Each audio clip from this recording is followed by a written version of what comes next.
noches, bienvenidos. Esto es Recalculando. 2 minutos pasan de las 11 de la noche.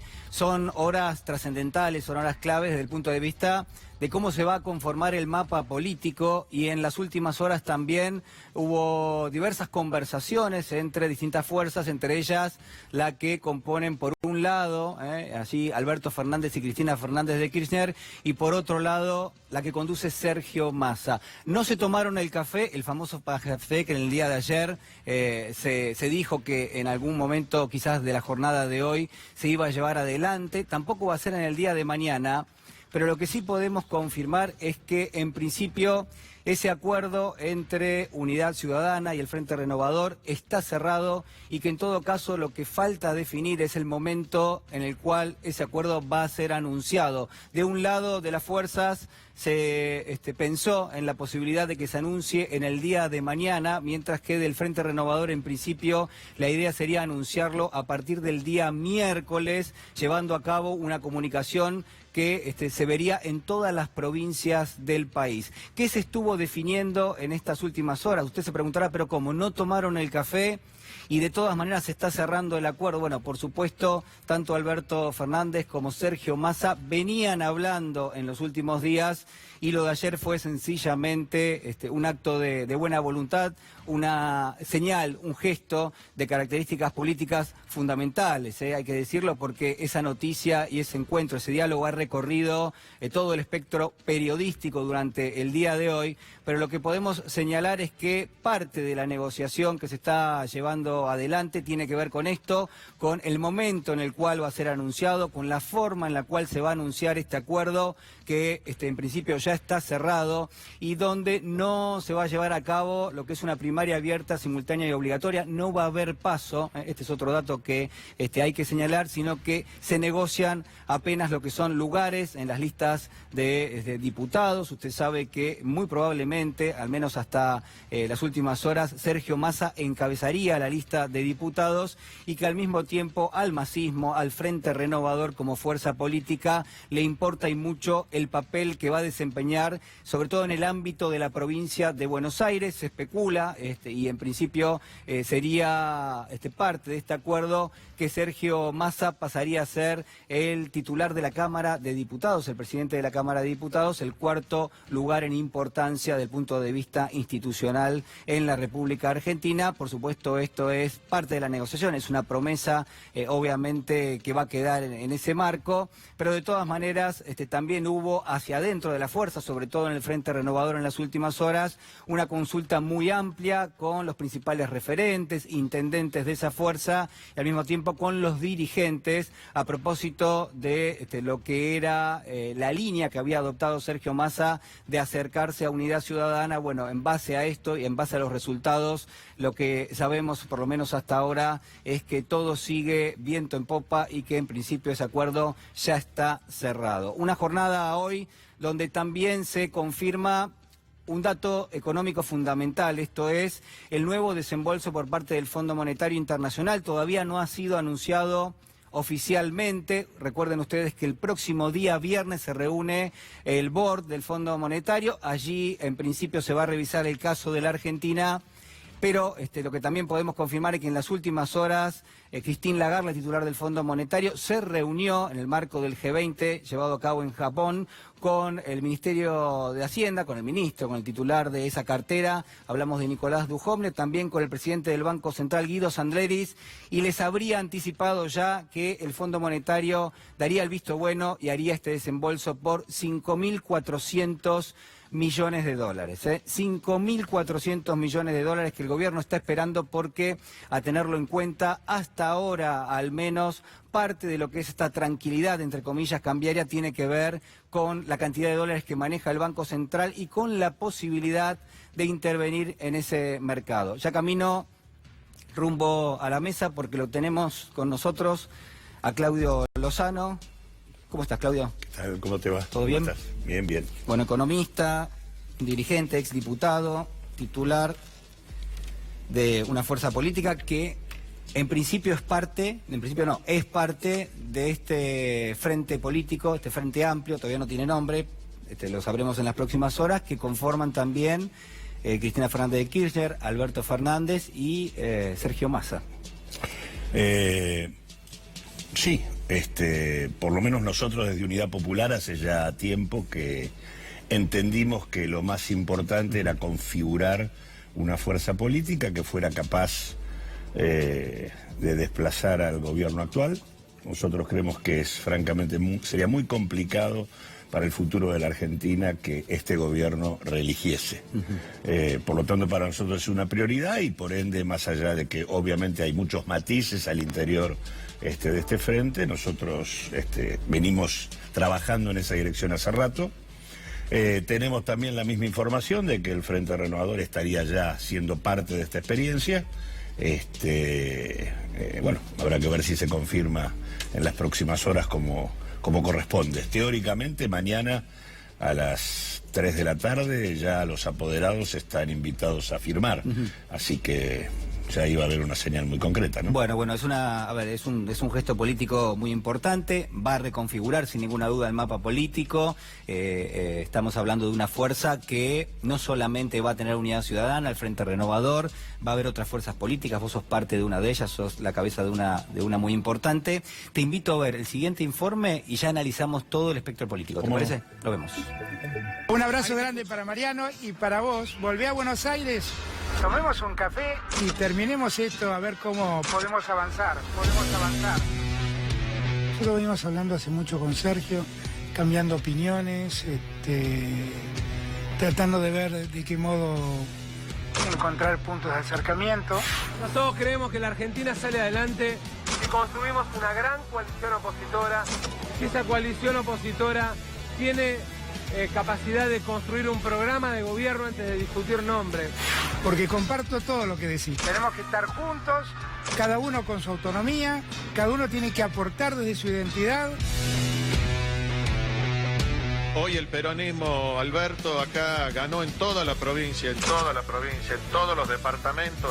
Entendemos que tenemos que construir un gran frente opositor. Y bueno, y en pocos meses más, vos con Cristina van a gobernar la Argentina, así que esta es la esperanza que hoy tenemos todos los tucumanos, ¿no? Pero yo quiero que el presidente vaya y se meta en el interior profundo del Chaco, de Formosa, de Jujuy, de Salta, de Tucumán, donde millones de argentinos la pasan mal. Yo quiero que el presidente se meta, se involucre con ese 50% de chicos que son pobres en la Argentina de hoy. Lo que pasa es que ese se le dice a la Argentina que sueña Macri. Es una Argentina que deja 20 millones de argentinos fuera de la Argentina, fuera del sistema. Es Argentina de la primarización, la Argentina que está contenta de vender granos, de vender carnes y no de industrializar productos. No de manufacturar y de industrializar productos. Pero la verdad es que lo veo muy desorientado. La forma en que se maneja la economía es prueba de esa desorientación.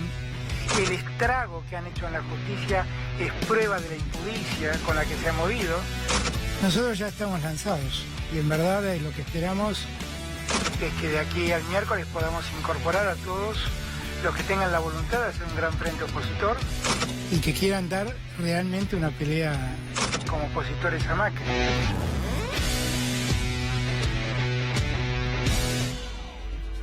Bueno, ahí estaba, la conversación en el día de ayer, que fue noticia en todos los medios, un gran logro, creo yo, de la producción de C5N, también de Iván Jagroski, a quien le mando un saludo grande, y que ha, de alguna manera, terminado de ser la antesala de lo que hoy podemos confirmar que es un acuerdo que está cerrado, que se está discutiendo cuándo va a ser anunciado, que sería anunciado en las próximas horas. Hay distintas cuestiones que se están resolviendo, por ejemplo, si se anuncia en el día de mañana o en el día miércoles, como es en principio el parecer del Frente Renovador, que quiere hacer un anuncio a nivel general. Recuerden ustedes que todavía no se sabe cómo se va a llamar este frente, y donde Sergio Massa ocuparía la primera posición dentro de la lista para diputados nacionales. Hay distintos diputados que van a formar parte del Frente Renovador de la lista de legisladores nacionales, y también y quizás acá es donde está todavía en estas últimas horas la negociación, cómo van a ser las fuerzas en el carácter que tiene la provincia de Buenos Aires, un carácter muy importante,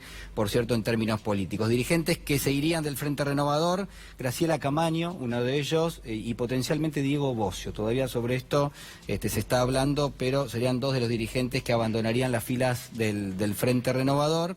El tercer lugar en la lista de diputados nacionales sería ocupado por Máximo Kirchner. El segundo lugar, ustedes saben, hay lo que se llama una ley de cupos, con lo cual el segundo lugar tiene que ser ocupado por una mujer.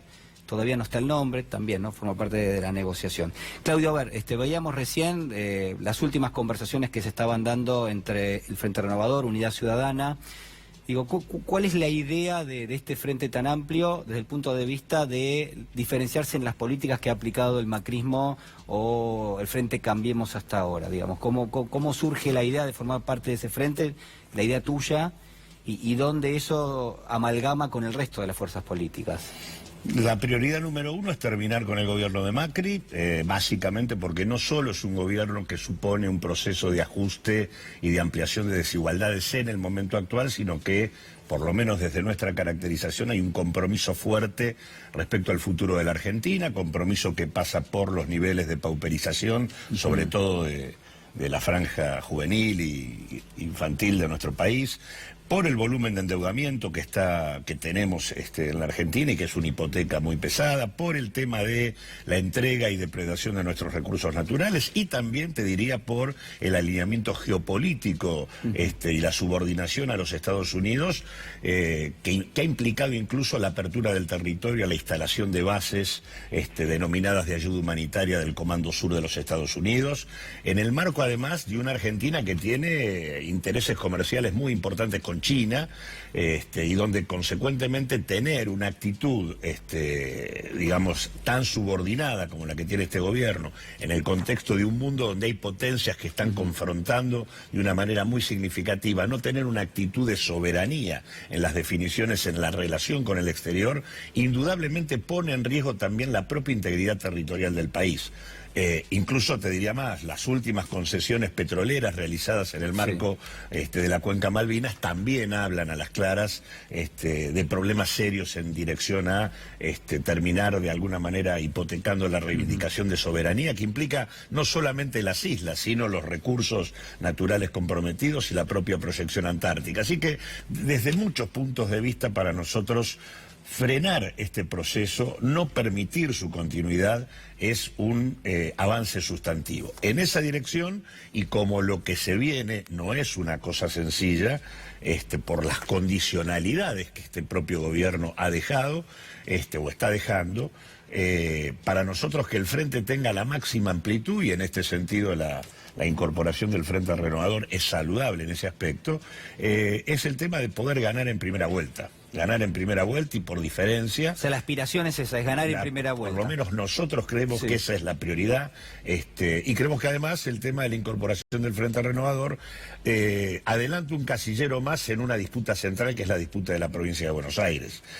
¿Cómo estás viendo la provincia de Buenos Aires? Me parece que el hecho de que el Frente Renovador se haya incorporado, me parece que termina de desempatar la situación en ese distrito, y por lo tanto la posibilidad de ganar en primera vuelta y que se gane la provincia de Buenos Aires en primera vuelta, me parece que es una cosa que está hoy al alcance de la mano, si es que hacemos las cosas bien, es decir, este frente no solo se constituye electoralmente, sino que es capaz de convocar a la comunidad en torno a un conjunto de ideas que además tienen que mostrar, incluso el Frente debería mostrar en su presentación electoral, en la conformación de sus listas, el nivel de amplitud que tiene que mostrarlo, tiene que mostrar que no se trata simplemente de un retorno al pasado, sino que hay una vocación de discutir una perspectiva distinta. Pues ¿no? Tiene que haber en el listado de legisladores, tiene que ser representativo. Yo creo que en los listados de legisladores, aunque no haya paso, digamos, de todas maneras. No, yo creo que el tema de las PASO,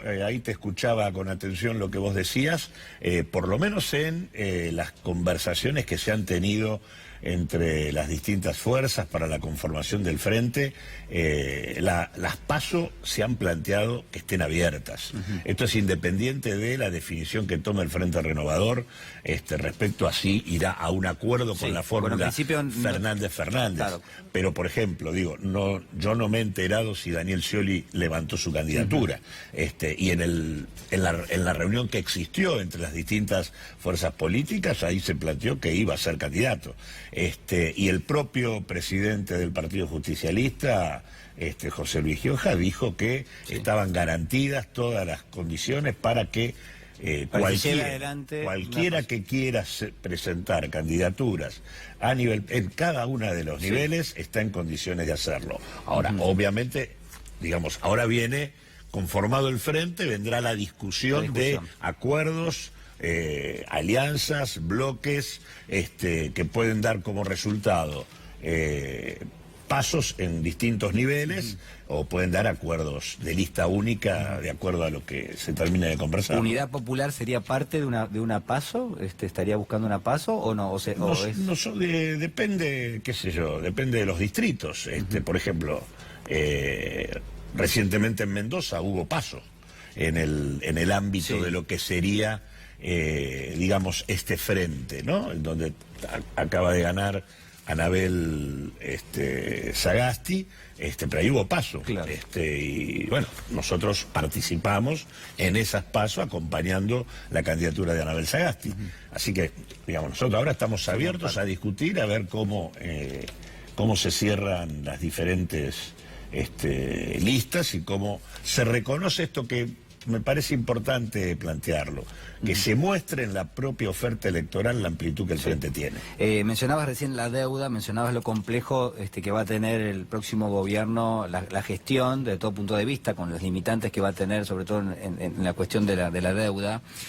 Yo hablaba recién del desembolso del Fondo Monetario de 5.400 millones de dólares aproximadamente, y vos trabajaste mucho el tema de la deuda. ¿Es legítima la deuda que tenemos hoy? Mira, sobre la deuda que tenemos, o sea, la deuda en la Argentina tiene un origen ilegítimo, eso es indiscutible, tanto por el hecho del origen en la etapa dictatorial como por el hecho de que no fue una deuda tomada por el Estado argentino, sino que fue una deuda tomada por grandes capitales privados y luego estatizada. ¿No? Claro. En realidad exactamente al revés de lo que el discurso liberal nos dice, que es el déficit fiscal el que explica el endeudamiento. En realidad es el endeudamiento el que explica el déficit fiscal. Pero digo, independientemente de eso, respecto a la deuda que se tomó en este periodo, cuando uno tiene condiciones de absoluta irregularidad en el contrato del crédito del Fondo Monetario Internacional, tanto desde el lado argentino como desde el lado del propio fondo, donde una y otra vez ha violado sistemáticamente su estatuto que le prohíbe prestarle a países en situación de fuga de capitales, y cuando además vos tenés que una parte sustantiva del endeudamiento, prácticamente 70.000 millones de dólares en 3 años y 4 meses se fugaron de la Argentina, esos dos componentes te llevan a decir, acá hay que ver qué es lo que ocurrió. Después de que veas lo que ocurrió, podrás hablar de legitimidad o ilegitimidad. Ahora, esto que vos mencionabas respecto a que se le va a conceder el tramo, digamos, a la Argentina, la verdad es que sería medio absurdo que no ocurriese, porque la verdad que, digamos, la jefa de campaña de Mauricio Macri ha sido Christine Lagarde. Hasta el momento te diría que mucho más que Marcos Peña y que Durán Barba, porque ciertamente acá lo que me parece que hay que decir con absoluta claridad, porque aparte nos corren con preguntarnos si vamos a ir al default, cuando en realidad quien llevó a la Argentina al default es Macri. Y el Fondo Monetario, en lugar de asumir el default, lo ocultó, lo maquilló y está sosteniéndolo con un respirador artificial para posponerlo y dejarlo para luego de las elecciones. Con lo cual agravó el default, y esta es la situación que estamos viviendo. Así que, en realidad, el default lo generó este gobierno. Tengo algunos datos, vos hacías mención a uno de ellos, el dato es del Centro CEPA. Ellos dicen que el 36% de la deuda que tomó el gobierno del presidente Macri fue para financiar fuga de capitales y dolarización. ¿Cuánto es eso? 68.380 millones de dólares, de un total de 187.000 millones de dólares que es la deuda contraída durante este proceso. La verdad que a todas luces, uno se grafica esto y dice, si el ajuste es para generar recursos para pagar la deuda, el ajuste es infinito, porque ¿cómo vamos a hacer para pagar esto? No alcanza ningún ajuste. De hecho, yo no creo que haya que hacerlo, pero lo que te digo es, si el gobierno está buscando ajustar la economía para tener recursos y para que eso ayude a repagar este préstamo, me parece que no va a llegar nunca. No, efectivamente, sobre todo porque en realidad estamos sometidos a un ajuste brutal, pero en realidad la concentración de vencimientos que tenemos en el periodo 2020-2023 es absolutamente imposible para la Argentina y para cualquier país.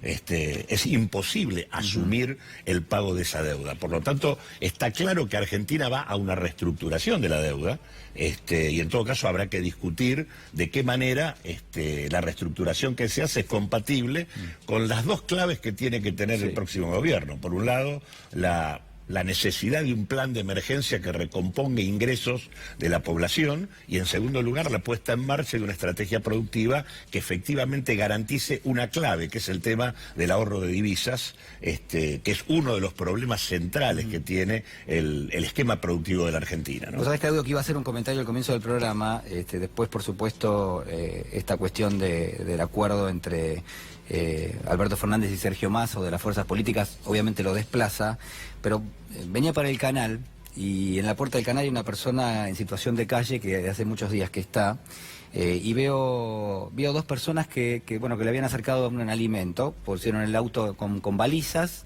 abrieron el baúl del auto y ahí había comida caliente y bebida, y le acercaron a esta persona que está en situación de calle justamente los alimentos. Bueno, me acerco, ella se llama Beatriz Ibargüen, él se llama Francisco Desplatz, me dice, desde hace ya varios meses que estamos haciendo este trabajo entre comillas, por supuesto, porque lo hacen con mucho amor, de dar vueltas por Colegiales, por Belgrano, dándole de comer a la gente que está en situación de calle. Me decían, nos encontramos con una familia hoy que vive directamente en una especie de combi o camionetita porque ha perdido directamente la posibilidad de pagar un alquiler.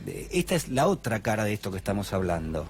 La solidaridad silenciosa y desinteresada que hay en la Argentina, el tejido comunitario que sostiene el desastre social que se ha producido en los últimos tiempos, es monumental. ¿Tiene solución eso? Es decir, ¿se puede trabajar para...? Sí. Primero, si un Estado que coloque como prioridad terminar con el hambre y la pobreza en la Argentina tiene que hacerlo. Argentina es un país con una dotación formidable de recursos naturales, con una capacidad de producción alimenticia monumental, donde además tenemos ventajas comparativas en términos de productividad. No podemos tener nosotros alimentos caros. Esto es un verdadero disparate. Esto no tiene nada que ver con los niveles de productividad que Argentina tiene en esa materia. Y te digo un solo dato elemental. Si vos acercaras la asignación universal por hijo hoy al valor que el INDEC dice que debiera recibir un pibe para no ser pobre, que sería el doble de lo que hoy se paga, duplicando la asignación por hijo, no hay ningún hogar por debajo de la línea de indigencia. No habría hambre en la Argentina por ingresos. Esto significa el 10% del gasto público. Que nosotros no podamos priorizar esos recursos para resolver la urgencia del hambre que en la Argentina carece de justificación, es una cuestión de voluntad política, no es una cuestión de imposibilidad técnica. Gracias, Claudio. No, gracias a vos. Muy amable. Ustedes saben que en las últimas horas hubo una noticia que generó una verdadera estampida periodística. Hablamos de esto que publicó The Intercept, que es un portal de noticias que tiene base en Brasil, pero también publica en los Estados Unidos, donde un periodista que se llama Glenn Greenwald empezó a revelar transcripciones de audios y de chats que tuvo lugar en los últimos años, probablemente en los últimos próximos 2 años o 3 en el marco de la justicia brasileña. Ustedes saben, el juez Sergio Moro por un lado, pero también el jefe de los fiscales, que se llama Deltan Dallagnol, conversaciones que hubo entre ellos y que estarían mostrando no solo animosidad política para llevar a cabo una especie de efecto dentro de lo que era el marco electoral del Brasil, que terminó con la prisión de Luis Ignacio Lula da Silva, ustedes saben, y con la victoria de Jair Bolsonaro. Este es el informe. Me pergunto todo dia por que eu estou aqui. Uma mentira contada pela imprensa, uma mentira contada pelo delegado que fez o inquérito, uma mentira contada pelo promotor e uma mentira contada pelo juiz, tá? Que foi referendada pelo TRF4. Então, eu sou obrigado a dizer o Moro é mentiroso na minha sentença, o Dallagnol é mentiroso na acusação, o delegado que fez o inquérito é mentiroso. Eu quero brigar, sabe? Eu não aceito 1 minuto de condenação. Eu estou querendo justiça. La expresidenta destituida, recordemos, en agosto de 2016, pidió la inmediata liberación de Lula da Silva. Creo que tenemos el tuit de ella, se comunicó por las redes sociales inmediatamente al saber eso Dilma Rousseff, la expresidenta. Ahí lo podemos ver, si no me equivoco.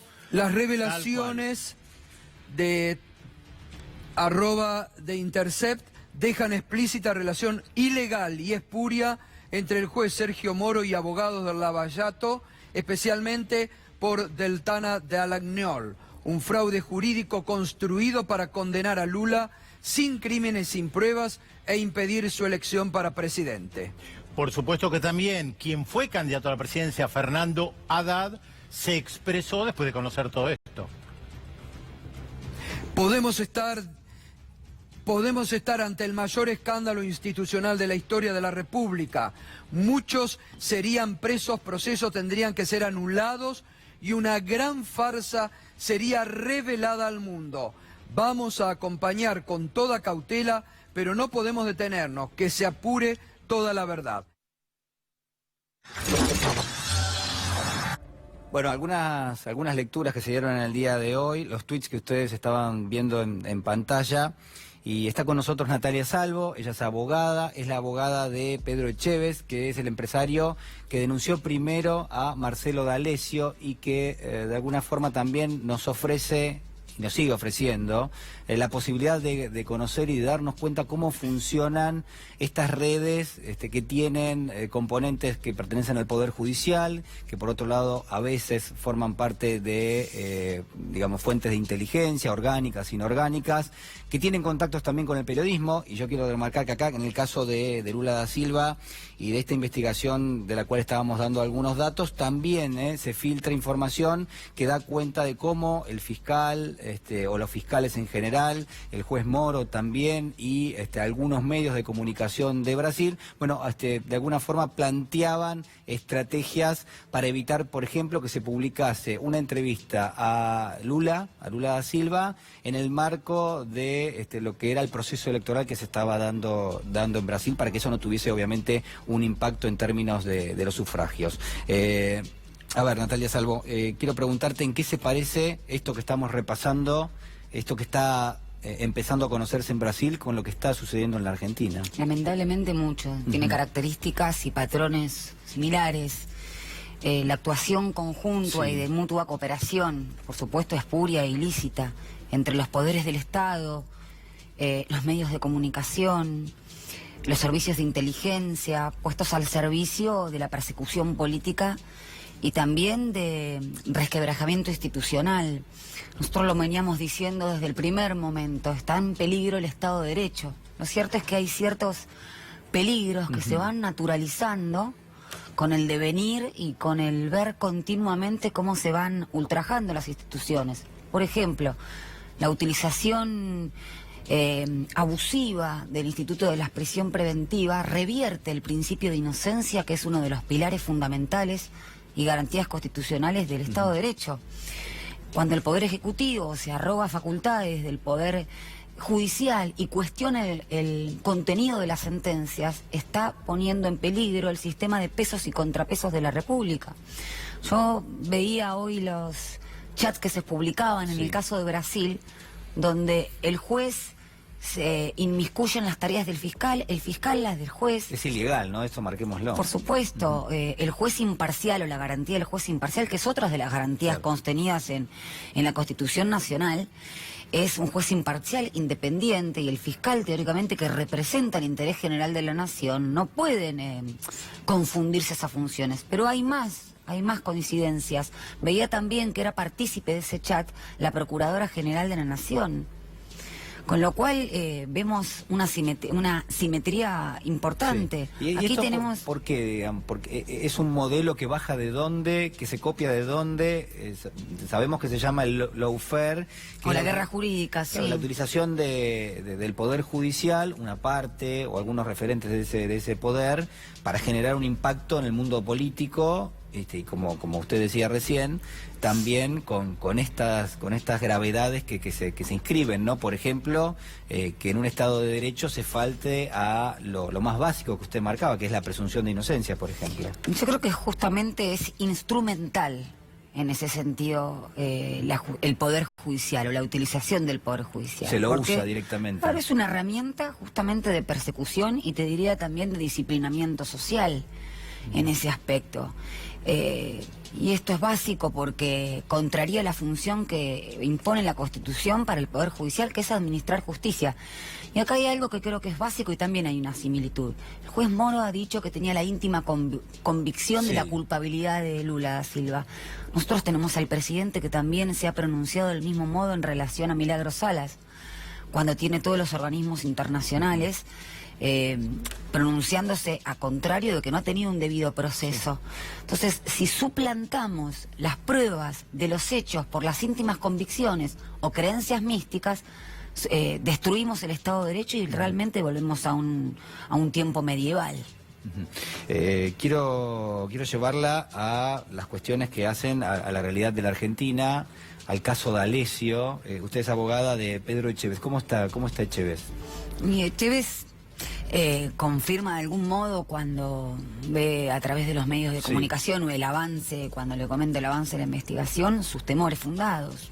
Por ejemplo, cuando vio la participación de la misma ministra de Seguridad, que efectivamente hablaba por teléfono con esta persona y que le proveía material relativo al narcotráfico y demás. O cuando ve que se trata esto de una operación política.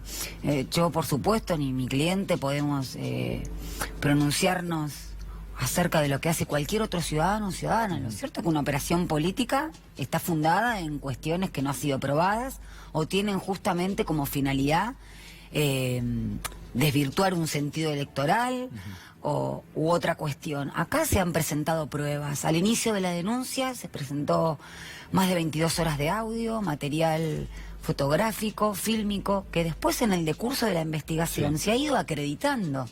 Entonces, la verdad que el temor de Pedro también viene porque es el mismo Estado que a través de los medios de comunicación ha publicado su foto. Fíjate que hay también un fiscal provincial que ha reconocido y procesado sin prisión preventiva, me refiero a Bidone, que no es ni más ni menos también que un fiscal de un caso muy conocido, el triple crimen, que ha reconocido que los datos migratorios que solamente puede tener acceso, en este caso un fiscal, se lo ha proporcionado a D'Alessio, y con ese material se lo ha extorsionado, entre otras personas, a mi cliente. Claro, a propósito de eso, recordemos que en el día de hoy el juez Alejo Ramos Padilla, no sé, creo que fue en el día de hoy, ¿no?, que citó indagatoria al periodista Daniel Santoro, por considerar que existe sospecha suficiente de su participación en esta asociación ilícita, ¿no?, que usted está describiendo.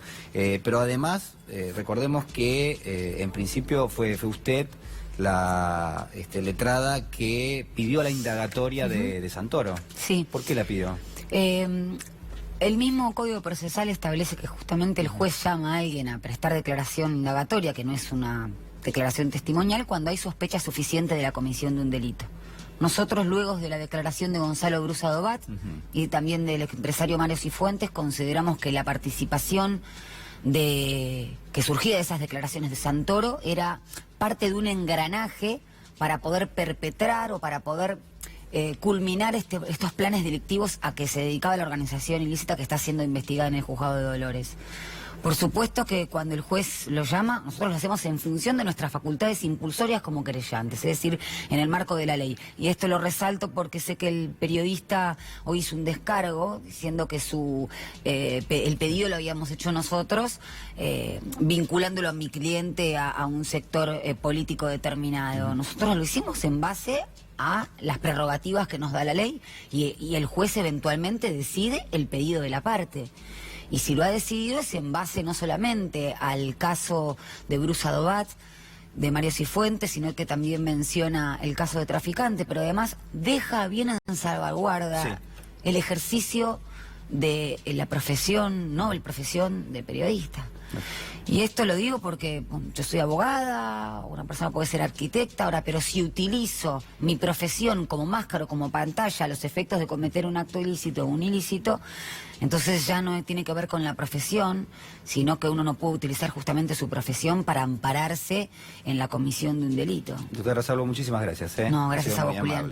Hablábamos recién de este artículo que se presentó en The Intercept a propósito de la participación del juez Sergio Moro y de fiscales que llevaban a cabo la investigación del Lavallato y que comprometen de alguna manera el papel de la justicia en esa investigación que terminó con Lula da Silva preso. Estamos en contacto vía Skype con Darío Pignotti, él es corresponsal del diario Página 12 en Brasil. Darío, ¿cómo estás? Muy buenas noches. Julián Guarino te saluda desde C5N.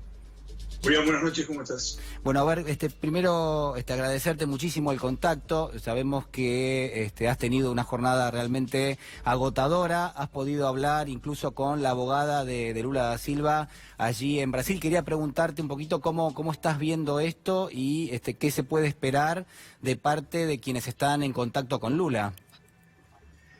La primera resolución muy sintética y a riesgo de ser simplificadores, esto que puede llamarse ya como el Moro Gate, en alusión al nombre del ex juez y actual superministro de Justicia del presidente Jair Bolsonaro, hizo que hoy Brasilia amaneciera como una ciudad políticamente devastada. No hubo otro tema en la agenda ni del Palacio del Planalto, ni del Poder Judicial, ni del Congreso. Pudimos hablar brevemente con Valesca Sanín, una de las abogadas del staff que trabaja con el expresidente Luis Ignacio Lula da Silva, y ella nos decía que, si bien todavía no definieron una estrategia jurídica, estas revelaciones divulgadas en la noche de ayer por el sitio de Intercept, que es un sitio editado por un periodista de investigación norteamericano que obtuvo en 2013 el Pulitzer por las revelaciones del caso de Snowden, en esas conversaciones transcriptas anoche hay varios diálogos, uno en particular, este era el citado por la abogada, en el que Moro y el jefe de los fiscales pactan cómo llevar adelante la causa para que Lula pueda ser finalmente detenido, condenado y detenido, lo cual ocurrió. Lula lleva más de un año preso en el sur brasileño, en Curitiba. La abogada nos decía que esto confirmaría, según su lectura, que la gestión de Moro, del famoso mentor de la causa Lavallato, fue mucho más política que jurídica, y además de ser política, estaba guiada por la intención de proscribir a Lula de la vida electoral, no solamente política. Tengamos presente en ese caso que Lula fue candidato a la presidencia aún preso hasta septiembre del año pasado, y cuando desistió de la postulación tenía cerca del 38-40% de intenciones de voto contra el 20-18% de Bolsonaro, por lo cual haber quitado a Lula de la carrera electoral, en lo cual la contribución de Moro fue vital, en gran medida contribuyó para que hoy Bolsonaro sea presidente. Este es el argumento de la tesis de la abogada. Darío, quiero preguntarte, recordemos que Sergio Moro es ministro de Justicia en Brasil. Quiero consultarte si hubo una respuesta por parte de quienes forman parte del Poder Ejecutivo, y por otro lado, si se va a pedir en definitiva la liberación de Lula da Silva. Son todas informaciones que están en evolución, inclusive la última parte de tu pregunta va a ser la primera de mi respuesta, porque no tiene más de una hora y media que finalmente el Supremo Tribunal Federal alteró su agenda de deliberaciones y citó para mañana a una sesión en la que puede considerarse la puesta en libertad de Lula. Esta es una información muy reciente. A ver, la reiteramos, por favor, Darío, nuevamente. El Tribunal Superior es la Corte Suprema, ¿no?, de Brasil. La Corte Suprema, el Supremo Tribunal Federal, es el mismo que el año pasado tomó una serie de decisiones que imposibilitaron la puesta en libertad de Lula y otros aspectos que ahora no son salientes. Lo cierto es que un juez del Supremo, son 11, que tenía bajo en su despacho la revisión de un pedido de habeas corpus presentado por los abogados de Lula el año pasado, resolvió de buenas a primeras, obviamente bajo la influencia del impacto del Moro Gate, a la noche, hace menos de una hora y cuarto, Gilmar Méndez es su nombre, devolver ese expediente que estaba en vistas y ponerlo a consideración de una de las salas del Supremo mañana. Otro detalle, hay 2 salas del Supremo, cada una más y menos simpática con Moro, luego cada una más y menos simpática con Lula. Esta que va a tratar el habeas corpus solicitado por los abogados de Lula es siempre, desde una perspectiva periodística, no estrictamente jurídica, más afín a Lula y menos afín a Bolsonaro. ¿Significa que Lula va a ser puesto en libertad mañana? No, pero sí que el sacudón, el remesón suscitado por el Moro Gate llegó al Supremo Tribunal Federal. Darío, muchísimas gracias, ha sido muy amable realmente. Por nada. Bueno, seguimos analizando, por supuesto, y seguiremos analizando en los próximos días el impacto que ha tenido y que además promete nuevas revelaciones y nuevas ediciones a propósito de lo que se estaba consignando. Esto es que, por un lado, la agenda periodística se amplía porque vamos conociendo mayores detalles de cómo se gestó la investigación del Lavallato, pero cómo terminó con también Lula en prisión y cómo se relacionaba el Poder Judicial con otros poderes reales, ¿no?, del Brasil, como son los medios de comunicación. Y reiteramos entonces que, en principio, la Corte Suprema de Justicia de Brasil, el Tribunal Supremo Federal, haría lugar a la investigación que se está llevando a cabo en torno a este tema. Cambiamos ahora rápidamente de tema. Afortunadamente lo tenemos con nosotros a Luciano Scatolini. Él es escribano, es especialista en Derecho Administrativo y además es especialista en hábitat, vivienda y urbanismo. Y es una de las personas que más sabe de una cuestión que preocupa a muchos argentinos, como es la posibilidad, primero, de acceder a las hipotecas para tener tu casa, pero al mismo tiempo, ¿qué está pasando con unas 100.000 familias aproximadamente que han tomado estos créditos UBA y que ahora realmente están viviendo, yo no sé si llamar una pesadilla, pero sí una complicación bastante importante? Luciano, ¿cómo estás? Muy buenas noches. Buenas noches, Julián. Bueno, ¿en qué situación están estas familias en este momento? Sí, son más de 100.000, aproximadamente 200.000 familias que, accedieron a la posibilidad de comprar su vivienda con el sistema UBA.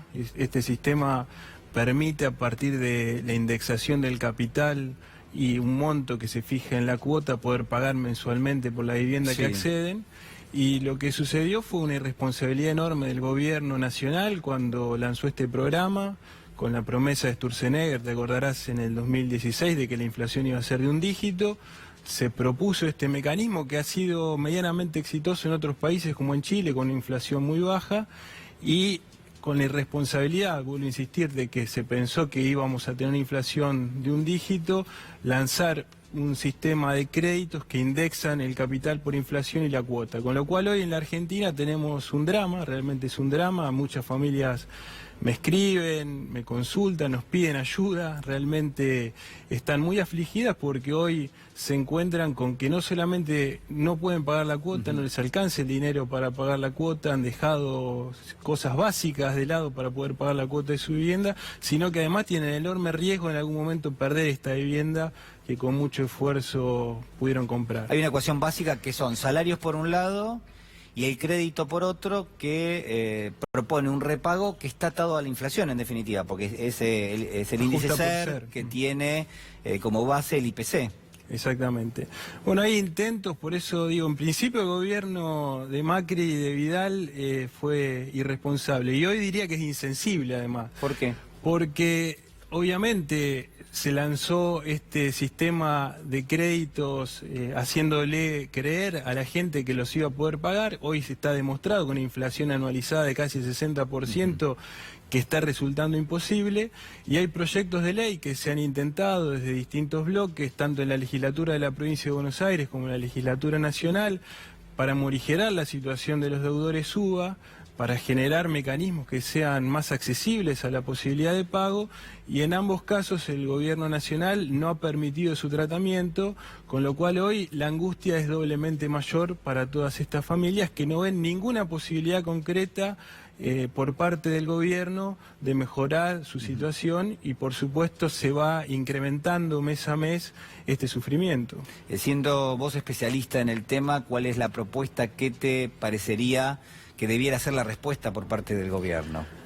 Bueno, yo realmente tengo que dar mi opinión también en términos políticos. Yo no creo que este gobierno lo haga, porque este gobierno ha demostrado tener una gran sensibilidad no hacia la gente, sino hacia los bancos. Y este sistema de UBA lo que realmente hace es garantizarle a los bancos su rentabilidad. Por lo tanto, van a seguir siendo, entiendo yo, leales a quienes los han acompañado, que es al sistema financiero durante estos años de gobierno. Creo que un cambio de gobierno sí tiene que generar una política diferente, como la que tuvimos también hasta el año 2015, donde tuvimos un gran éxito con el programa Procrear, en donde teníamos tasas fijas, tasas de interés fijas, donde los programas de vivienda eran segmentados de acuerdo a la capacidad de pago real que tuviera la gente. Y obviamente en todo este universo de gente que hoy está ya involucrada, que hay que tomar decisiones, hay que hacer algo, necesitamos dirigentes políticos sensibles. Yo creo que Alberto Fernández, Axel Kicillof en la provincia como gobernador, podrían tomar decisiones concretas que hagan que la situación de estos deudores pueda ser absolutamente sostenible en el tiempo y pueda ser no lo angustiante que es hoy. Repasamos información que en principio trajiste para compartir, para que quede gráficamente claro cuál es la situación en este momento. ¿Qué estamos viendo? Sí, este es el incremento de la cuota, ¿no? Familias que empezaron pagando en el año 2018 una cuota de 8.000 pesos y que hoy están pagando casi el doble. Situaciones que tienen que ver no solamente con la cuota, sino también con el capital que oportunamente se tomó. Hay otra imagen donde se muestra qué capital se había tomado y qué capital se adeuda. Porque vuelvo a insistir, vos lo decías bien, Julián, estos créditos se actualizan por el índice SER, esto es por la inflación, y la inflación anualizada de lo que va de este año, anualizada está en el 60%, sí. Entonces hoy tenemos estos datos en relación a la deuda del capital que en su momento se tomó. Claro, a ver, para leerlo y para que se entienda, ¿no? Una deuda que arrancó en torno a 1.800.000, 1.900.000 pesos, ¿es así? 1.800.000. Que obviamente en ese momento, estamos hablando de enero del 2018, con un tipo de cambio determinado, tenía uno acceso a una determinada vivienda. Obviamente con la devaluación en el medio y la inflación, esto se transformó en capital adeudado de casi 3.100.000 pesos. Exactamente. Y hay que marcar que acá la capacidad de las familias de repagar esto tiene que ver con el ajuste salarial, que fue mucho más bajo. Sí, porque hay que tener claro que la vivienda no es una mercancía, ¿no? También la mercancía es un derecho humano, la vivienda es un derecho humano. Es un derecho humano reconocido por pactos internacionales, reconocido por el Programa de Naciones Unidas Hábitat, y la responsabilidad es del Estado de garantizar el derecho al acceso a la vivienda. Entonces eso no podemos perder de vista y hacer lo que hace el gobierno, que es buscar una interpretación meramente mercantil de la cuestión de la vivienda. Este gobierno le ha entregado la política de vivienda al sistema financiero. Hoy no hay ninguna línea de acción que se realice en la Argentina para que las familias puedan acceder a una vivienda digna que no esté en manos de los bancos. Esto realmente es gravísimo. Se confronta con la realidad que tuvimos hace 3 años y medio atrás en la Argentina, donde, vuelvo a insistir, el programa Procrear, que dio miles y miles de soluciones a los argentinos, medía la capacidad que tenía cada sector social de poder acceder y la necesidad concreta que tenía. Sí, la realidad es que, desde el punto de vista, la verdad, de una cuestión de sensatez absoluta, si el propio gobierno estimulaba la posibilidad de las familias de tomar estos créditos y el propio gobierno daba un marco de garantías para llevar a cabo el repago de este préstamo, y hay una responsabilidad ineludible de lo que es la devaluación en la Argentina, que se lleva a cabo obviamente por políticas determinadas que se toman desde el gobierno, que es lo que termina afectando esto. la solución tendría que venir de ese lado, uno entiende. Sí, por supuesto, y además agregar algo importante. El gobierno que muchas veces dice, inscribimos a la Argentina en el mundo, ¿no? Sí. Se los ha escuchado decir. Ya tenemos claro, lo dijo Cristina en la presentación de su libro, que en materia de mercado interno no lo hacemos lo diferente a lo que hace el mundo, lo que hace Estados Unidos, que es que el mercado interno sea dinámico, genere puestos de trabajo, etcétera. En materia de vivienda, estos sistemas como los que han intentado implementar a través de la UBA o UBI, Unidad de Vivienda, en el mundo se han ido desarticulando porque han fracasado también. Ha quedado Chile, que ha tenido problemas enormes también con una cantidad de viviendas entregadas al mercado inmobiliario que no las han podido colocar porque la gente no las ha querido, porque están en lugares inapropiados para vivir. Y en Colombia, por ejemplo, que tenían el modelo ABC, ahorro, bono y crédito, que es algo parecido a lo que ellos quisieron copiar, también se ha desarticulado hace más de 5 años, con lo cual nosotros vamos a contramano también de lo que en el mundo en políticas de vivienda, de acceso a la vivienda se ha hecho. Luciano, muchísimas gracias, ha sido muy amable. Muchísimas gracias. Nosotros hacemos una pequeña pausa y ya regresamos.